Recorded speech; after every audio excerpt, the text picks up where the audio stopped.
What's going on, guys? It's Tom, or Talks in Wrestling, and welcome back to another video. It has been a while since I did my worst TNA matches series, so I decided that I'm going to expand the series to other promotions in order to be able to release more of this series. And today, I'll be doing my first ever AEW video. AEW, easily my favorite wrestling promotion right now, and my favorite wrestling product. I tune in every week, I love it. However, there is still their fair share of awfulness on AEW, and I'm going to be discussing the 3 worst men's matches in AEW history, and maybe a video for the worst women's matches could come soon. Leave a comment with what matches you want to see, and leave a like if you want to see it. And before we do get into it, make sure to subscribe, because the majority of you watching these videos aren't subscribed. So if you do enjoy this video, feel free to subscribe. It's free, and you can always unsubscribe. But let's explain how this series works. To be honest, it's quite simple. This series is worst matches. I get 3 matches from a certain promotion or a certain person. I discuss them, I talk about them, but that's not just it. All the matches that I do talk about are all fan suggested, which is exactly why you need to leave your worst matches in the comments down below right now so that I can review them for a later video. We've got our 3 AEW matches to discuss, all suggested by you guys on a recent community post. Let's get into it. Greetings and salutations, this is Almighty Christopher Daniels, sometimes known as the Fallen Angel, but always known as the greatest wrestler in the world, your mom's favorite wrestler, your dad's favorite wrestler, the world's favorite wrestler. I'm also a paragon of virtue, an inspiration to children everywhere, and the man with the rear that makes the girls cheer. And while you're watching me, I'm telling you, you're also watching Top 10 Wrestling, so congratulations.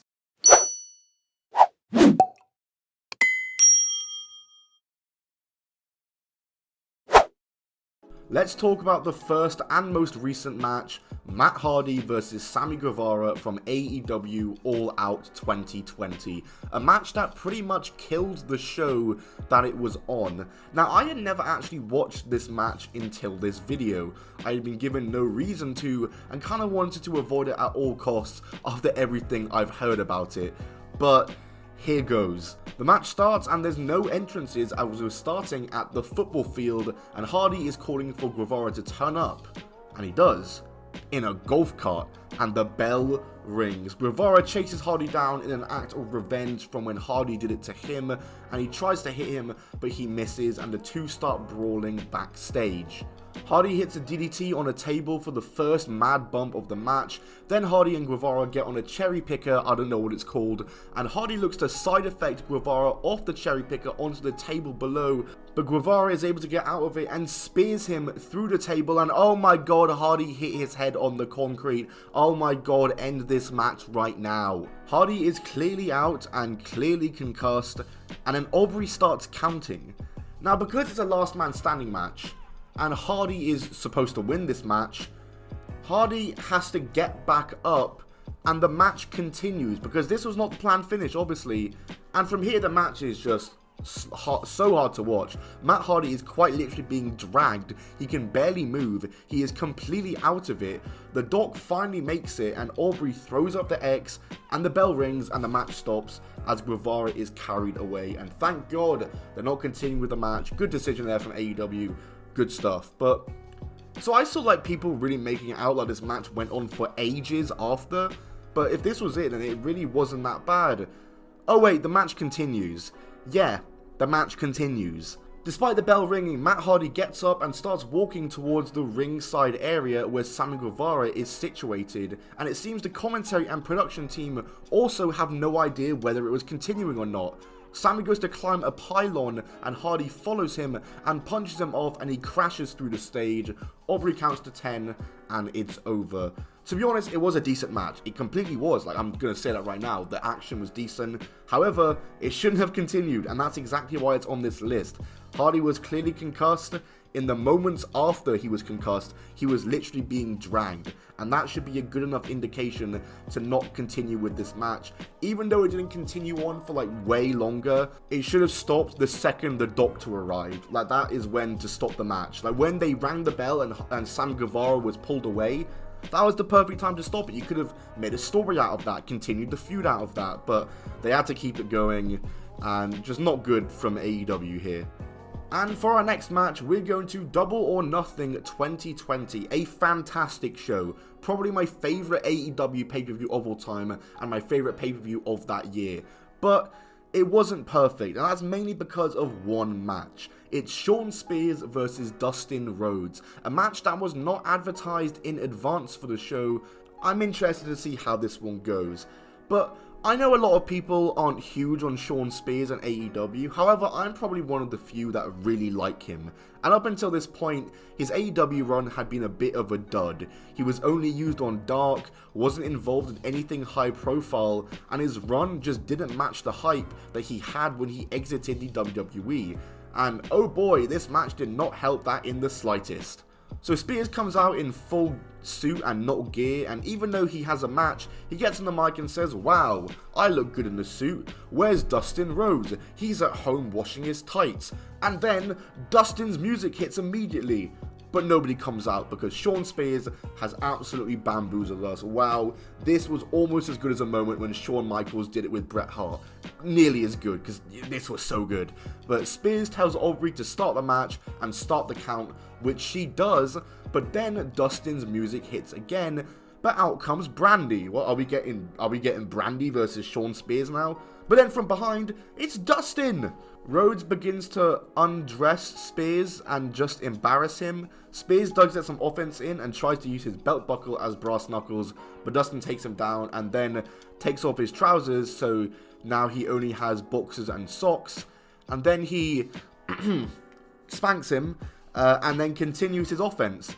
We see that Spears has Tully's face on his boxers. Spears is absolutely distraught by this, gets in the ring, then Dustin hits the final reckoning and wins the match. Boy, that was dreadful. Yeah, man, this match really had no place being on Double or Nothing 2020.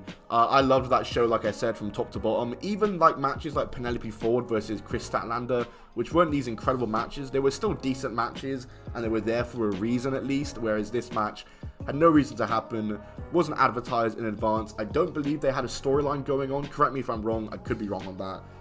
And yeah, it just made Shawn Spears look even worse than he already had looked during this AEW run until this point. But I'm really happy to say that Shawn Spears is like back on track now, in the pinnacle, just had blood and guts, love to see it. And finally, the worst AEW match of all time came on the pre-show of AEW's second ever show, Fighter Fest 2019. Let's talk about Michael Nakazawa versus Jabali. It's a hardcore match in the Fighter Fest 2019 buy-in. Nakazawa, who is a primarily a comedy wrestler, versus Jabali, who is not a wrestler, but rather a video game tournament organizer.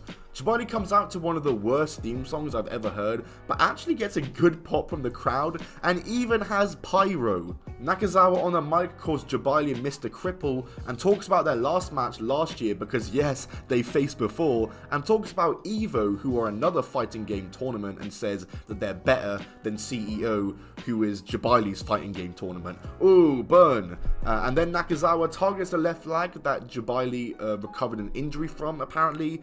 And they do a classic shoulder tackle, leapfrog, hip toss, you know, the stuff you learn in your first class of wrestling school. And then Jabali body slams him, and everyone's going crazy over Jabali being able to wrestle. The bare minimum. Nakazawa does his baby oil shtick that he does, and then Jabali and the ref both slip on the oil. They go outside and Jabali then begins destroying Nakazawa and smacking him with weapons. They go to the pool and Jabali tries to drown him, but Nakazawa gets out of it, sprays water in his eyes that Jabali sells, but then Jabali power slams him into the pool.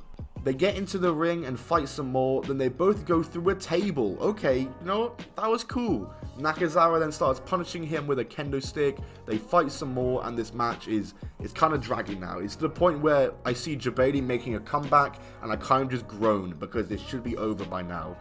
Jabali gets a bag of what I believe was arcade buttons, I have no idea, and then Nakazawa is back body dropped onto them and is treating it like he's been dropped onto thumbtacks. Jabali hits him with the kendo stick a few times, Naka takes out the ref, then Jabali low blows him and gets a 3 count, but the ref is out so can't count it. Then the second the ref gets back up, Nakazawa reverses the pin and gets the 3. God, that went for too long. At the end, one of the commentators says, I guess this series is 1-1 now. No, don't say that, we don't need another one.